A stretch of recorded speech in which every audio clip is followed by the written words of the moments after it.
Comprenons ainsi que quoi? Dieu, quand il voulait créer l'homme, il l'a créé à son image, à sa ressemblance. Il a créé l'homme à son image, à sa ressemblance. Donc, si Dieu nous a créés à son image, à sa ressemblance, ça veut dire qu'en quelque sorte, nous sommes aussi des dieux. Ça veut dire qu'en quelque sorte, nous sommes aussi des dieux. Et le diable, sachant cela, il veut en fait, c'est cette domination. En se prosternant dans le diable, nous perdons cette autorité. Voilà, nous perdons l'autorité que Dieu nous a donnée. Tu vois, lorsque nous avons été créés, le Seigneur nous a créé, le Dieu nous a créés à sa ressemblance, à son image. Ça veut dire que nous ressemblons à Dieu. Ça veut dire que nous sommes à l'image de Dieu. Cela veut dire que nous avons cette autorité de parler, de déclarer. Et ce que nous déclarons viendra à existence. Donc le diable, sachant cela, il voulait de cette pouvoir, il voulait de cette domination. C'est ce qu'il voulait, c'est être comme Dieu.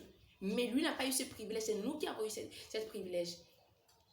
Il voulait être comme Dieu, être à l'image de Dieu. Mais lui n'a pas eu ce privilège.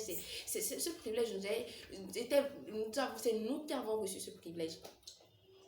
Donc, c'est en fait c'est cette domination, cette pouvoir, cette autorité qu'il voulait. C'est pour ça quand il était venu à Jésus, il lui a dit de se prosterner devant lui.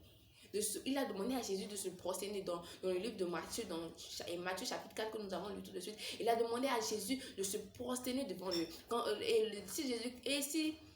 En se prosternant, Jésus reconnaît, Jésus va perdre en même temps son autorité. Jésus perd en même temps son autorité à cet instant. Et en se prosternant, Jésus reconnaît que lui, c'est à lui que revient la gloire. Mais Jésus ne l'a pas fait. La parole dit que Jésus a résisté au diable, il a résisté à Satan. Et là, en voyant cela, voyant la résistance de Jésus, il a fui. Satan, il a fui. Il est parti.